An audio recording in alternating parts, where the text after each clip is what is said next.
आप एजिटेशन के साथ?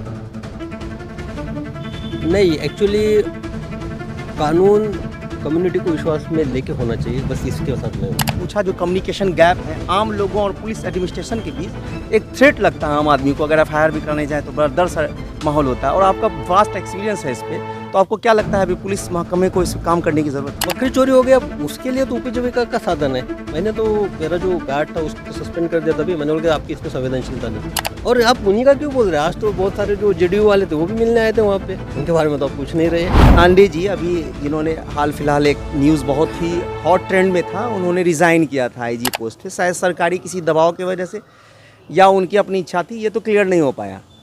लेकिन उन्होंने एक नई पार्टी की स्थापना की है हिंद सेना के नाम से, तो उन्होंने एक यात्रा शुरू किया है सीमांचल से बेसिकली, तो जो कि हाट गए हुए थे, अररिया भी आए, अररिया में भी उन्होंने यात्रा की है, नौजवानों से मिल रहे हैं, नौजवान लोग काफ़ी सपोर्ट करते हुए नज़र आ रहे हैं। उसी क्रम में वो एमआईएम के जिला अध्यक्ष राशिद अनवर से भी मिलने आए हैं। हो सकता है एक फॉर्मल मुलाकात हो या इनफॉर्मल मुलाकात हो, ये बातें तो बाद में आएंगी, लेकिन फ़िलहाल ये देखना है कि अभी पॉलिटिकल रुख किधर जाता है और सीमांचल के लोग लांडे जी को कितना एक्सेप्ट करते हैं। तो हम कोशिश भी करेंगे उनसे इन सब सवालों को लेने के लिए, कोशिश हम उसी क्रम में यहाँ बैठे हुए हैं कि एक दो क्वेश्चन ले लें। काफ़ी वर्साटाइल प्रोफाइल पे आप परफॉर्म कर रहे हैं, आप एडमिनिस्ट्रेशन में थे, अभी पॉलिटिक्स की तरफ आ गए, कैसे देखते हैं इसको आप?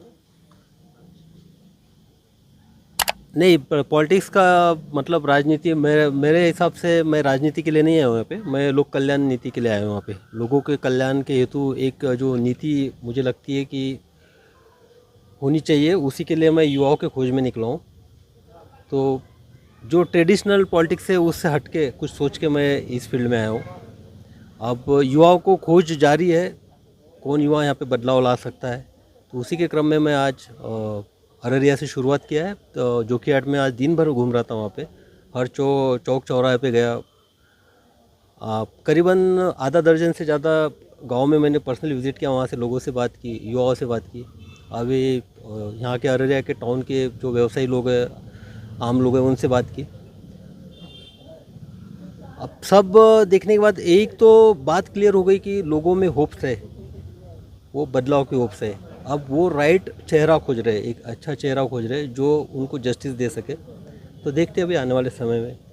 सीमांचल की धरती पे खड़े हैं और यहाँ वक्फ की बात ना हो तो ये मुमकिन नहीं है, क्योंकि आप लीगल एक्सपर्ट भी हैं, तो आपको क्या लगता है कहाँ स्टैंड करेगा ये सुप्रीम कोर्ट? मुझे जब मैंने पार्टी फॉर्म की थी पटना में, तभी भी ये सवाल मुझे पूछा गया था, तो मेरा इसमें एकदम क्लियर कट स्टैंड है कि कोई भी अगर कानून होता है किसी कम्युनिटी के लिए, वो कानून होता है तो कम्युनिटी को विश्वास में लेना चाहिए।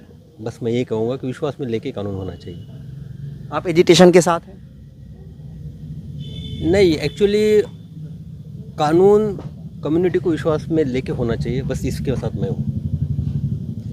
ऑफिसर रहते लोग फाइल लेकर दौड़ते थे, अब नेता बनते ही लोग आपको घेर लेते, ज़्यादा मजा कितना था सर? नहीं, मेरे पास तो भाई फाइल लेके दौड़ते नहीं था। आप अररिया में किसी पूछ लीजिए जिन्होंने मुझे देखा है, मेरे एसपी ऑफिस को गेट नहीं था, पर्दा लगता था। बाद में सवेरे जैसे ऑफिस जाता पर्दा खुलता था, सारे लोग आते थे, मुझे दिखते थे, मैं उनको जिनको भी लगता था कि इशारा करता था, जो देखने आता था सबसे पहले वही मिलता था।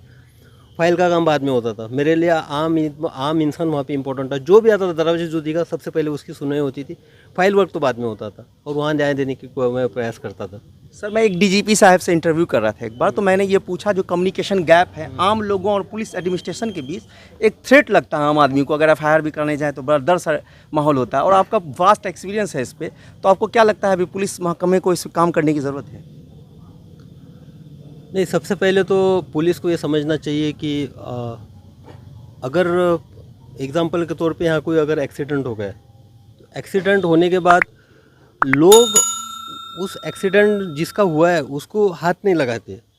उनको लगता है कि भाई पुलिस केस करेगा, ये करेगा, और है ना, इसका मतलब है कि पहली बात ये कि पुलिस का एक डर है। दूसरी बात ये है कि एक्सीडेंट को एक आधा अच्छा आदमी उठा के हॉस्पिटल तक पहुँचाता भी है, तो फिर वहाँ पे जो है, वहाँ पे जैसे ही पहुँचता है वहाँ पे डॉक्टर भी वहाँ पे पेपर खोजता है कि पुलिस इसमें, सबसे पहले कॉल पुलिस को आता है कि भाई ये यहाँ पे एक्सीडेंटल एक यहाँ पे जो व्यक्ति को लाया गया इंजर्ड है, तो यानी डॉक्टर के वहाँ से भी फ़ोन पुलिस को आता है ताकि पुलिस के संज्ञान में रहे कि ऐसा कोई घटना हुई है।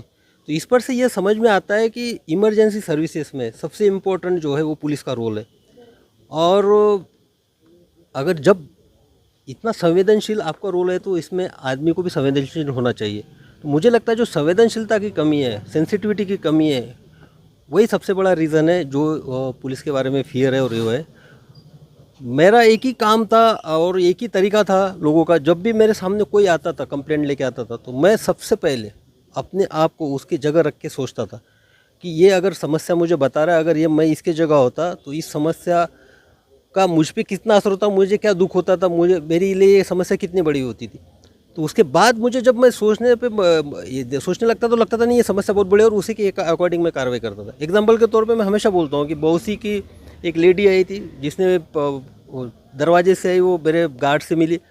गार्ड उसको कुछ हंस के बोला कि नहीं वहाँ रुक जाओ, तो हमने बुला लिया उसको कि क्यों हंस रहे हो, क्यों उसको वहाँ ढकेल रहे हो, उसको आने दो। बोला कि सर वो बोलती है उसकी बकरी चोरी हो गई। तो बकरी चोरी हो गया, अब उसके लिए तो उपजीविका का साधन है। मैंने तो मेरा जो गार्ड था उसको तो सस्पेंड कर दिया था। भी मैंने बोला कि आपकी इसमें संवेदनशीलता नहीं।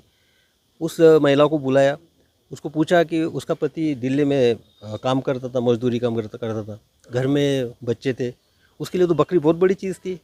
तो मैंने बौसी थाना प्रभारी को फ़ोन किया कि मैंने बोला शाम तक मुझे ये बकरी मिलनी चाहिए इस लेडीज़ की कहीं भी हालत। उस लेडीज़ को वो बकरी मिली।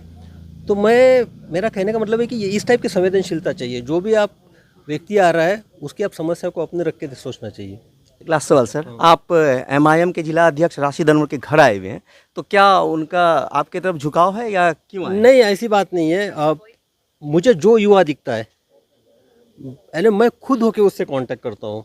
इनमें राशिद जी का कोई ये नहीं था कि हमको कांटेक्ट किया गया। क्या हमने सोचा कि भाई जो युवा है, जो परिवर्तन चाहते हैं, जिसमें जोश हमको दिखता है, वो चाहे एएमएम का हो, जेडीयू का हो, आरजेडी का हो, कांग्रेस का हो, बाकी अन्य पक्षों का हो, हम खुद उससे कांटेक्ट करते हैं।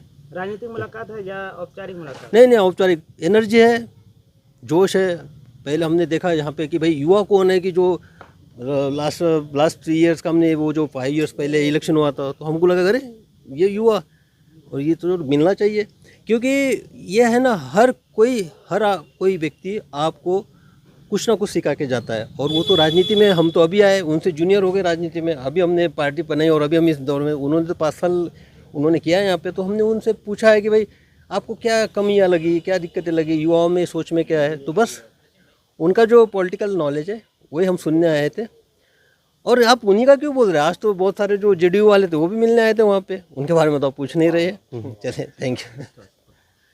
कि आपने देखा कि हमने सारे सवाल पूछे उनसे, वक्फ अमेंडमेंट बिल पर पूछा तो उन्होंने बोला कि अगर बिल के खिलाफ, तो शायद उन्होंने, जो मुझे समझ में आई बात, कि बिल के खिलाफ नहीं है, लेकिन उनका ये कहना था कि सबको कॉन्फिडेंट में लेके करना चाहिए था।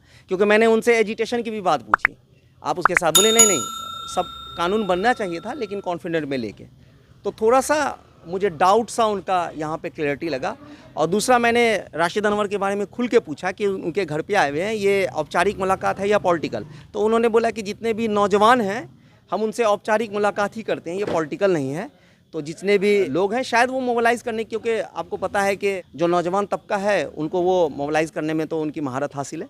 तो शायद एक कदम हो उनका, आने वाले टाइम में देखना होगा कि सीमांचल का पॉलिटिक्स किस ओर जाता है। इस वीडियो में दीजिए इजाज़त, मिलते हैं किसी अगले वीडियो में। धन्यवाद।